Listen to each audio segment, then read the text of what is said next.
Au nom d'Allah, le tout miséricordieux, le très miséricordieux. Louange à Allah, nous le louons, lui demandons aide et pardon, et cherchons refuge auprès de lui contre les vices et méfaits de nos actes. Je témoigne qu'il n'y a point de divinité à part Allah, l'unique et sans associé, et que Mohammed est son serviteur et prophète. Que la paix et les bénédictions d'Allah soient sur lui. Assalamu alaikum, mes chers frères et sœurs. Aujourd'hui, je souhaiterais vous aborder un sujet d'une importance capitale, l'injustice en islam. L'injustice, qu'elle soit infligée à autrui ou subie, est un acte gravement répréhensible dans notre foi. Allah, dans sa sagesse infinie, nous a ordonné de vivre en paix, en équité, et en harmonie les uns avec les autres. Pourtant, lorsque l'injustice se manifeste, elle ébranle les fondements mêmes de la société, semant la discorde et éloignant les cœurs de la miséricorde divine. Dans cette discussion, nous allons explorer la manière dont l'islam perçoit l'injustice, les enseignements coraniques et prophétiques qui nous guident afin de l'éviter, et les conséquences spirituelles et sociales de cet acte. Nous verrons également comment l'islam encourage chacun de nous à être un agent de justice, à réparer les torts et à œuvrer pour la paix et l'équité dans toutes les sphères de la vie. Bismillah, que cette réflexion nous aide à mieux comprendre les principes de justice en islam, et à renforcer notre engagement à les incarner chaque jour.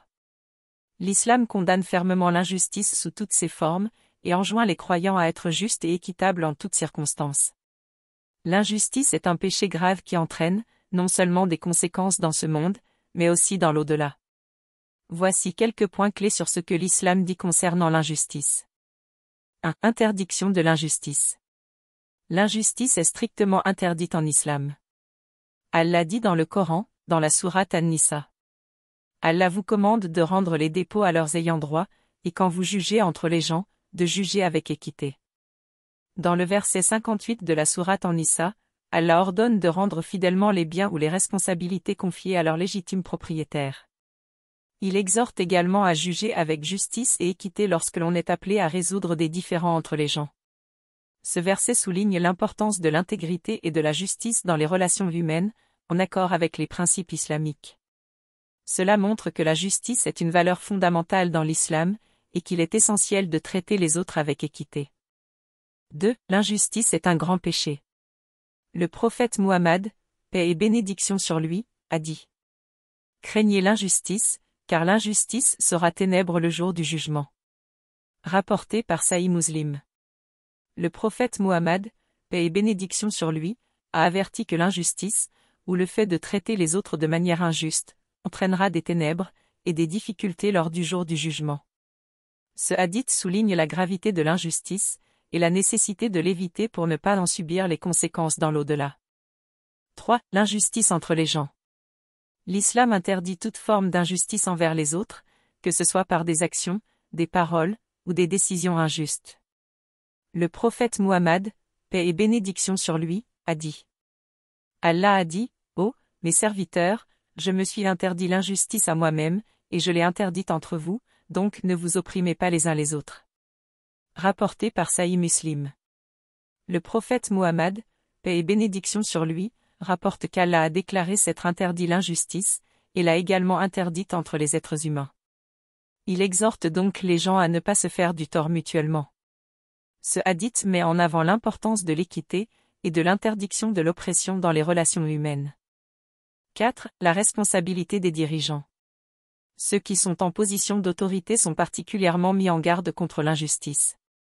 Ils ont la responsabilité de gouverner avec équité et justice, car leur comportement affecte de nombreuses vies. Allah dit dans le Coran, dans la sourate Sad, verset 26. Ô David, nous avons fait de toi un calife sur terre.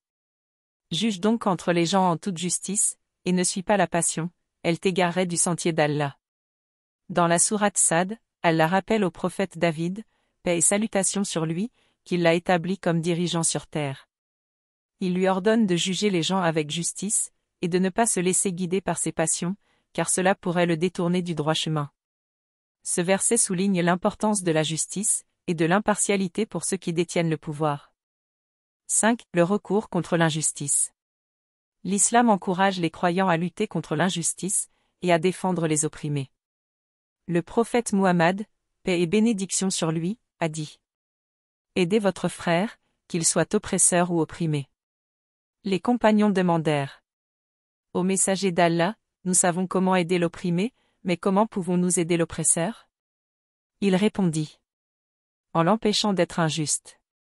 Rapporté par Sahih Bukhari. Le prophète Muhammad, paix et bénédiction sur lui, a conseillé d'aider son frère, qu'il soit oppresseur ou opprimé.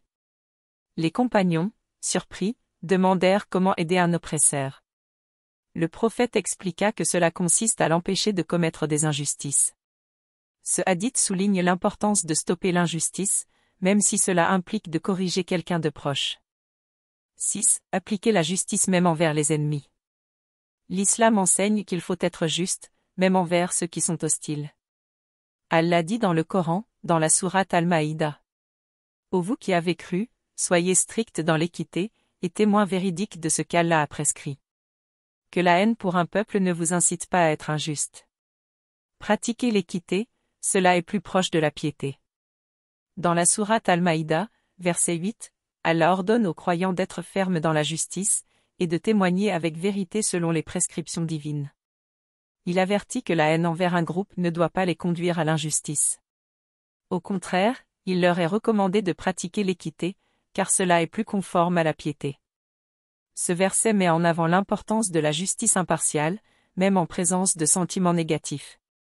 En résumé, l'islam exhorte les croyants à pratiquer la justice en toute situation, à éviter toute forme d'injustice, et à combattre l'oppression où qu'elle se manifeste. L'injustice est non seulement condamnée, mais elle est aussi présentée comme un obstacle majeur à la piété, et à la proximité avec Allah. Nous avons atteint la fin de notre exploration sur l'injustice en islam. J'espère que cette discussion vous a permis de mieux comprendre les principes de justice dans notre foi, et l'importance cruciale de les appliquer dans notre vie quotidienne. Nous avons vu à quel point l'islam condamne l'injustice sous toutes ses formes, qu'elle soit sociale, économique, ou personnelle. Les enseignements du Coran et des hadiths nous rappellent que la justice est non seulement un devoir, mais aussi une vertu qui renforce notre foi et notre relation avec Allah. Nous avons également appris que, dans nos interactions quotidiennes, il est impératif de rester fidèle aux principes d'équité, même lorsque nous sommes confrontés à des défis, ou à des sentiments personnels. La justice doit toujours primer sur les préjugés et les émotions, car c'est ainsi que nous honorons les directives divines.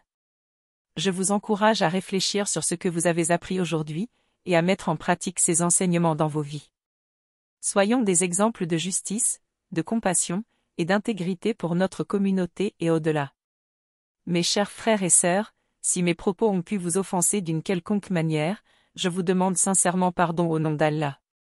Mon intention est de partager avec vous les enseignements que j'ai acquis de notre belle religion, dans l'espoir qu'ils vous soient utiles. J'invoque Allah afin qu'il nous accorde à tous la paix et la tranquillité dans chaque aspect de notre vie, et qu'il nous accorde la patience et l'endurance face à nos épreuves. Amin. Que la paix, la miséricorde, et les bénédictions d'Allah soient sur vous tous. Assalamu alaikum.